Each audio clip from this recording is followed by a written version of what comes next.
Продолжаем нарты делать. Над елочкой трудимся. Это вот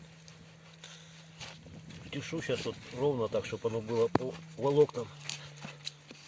Это вот просверлил большим пером отверстие под стойки. Ну вот теперь вот чешу аккуратно, чтобы не было задиров, не было щелей, чтобы все было гладко. Якутский нож тут помогает очень даже хорошо. Даже вот сейчас покажу по сучкам. Сучки я стараюсь сильно не убирать, так как и на прочности сказывается. Поэтому как бы обхожу их просто стороной и все. Тут оно, здесь оно не критично. Но с той стороны, там где полозья по снегу будет, это я еще буду равнять, да. Тоже оно видно примерно как. То есть, вот за полдня вот это вот все сделал. Еще думаю, я там за день кое-что успею. Два полоза, один и второй.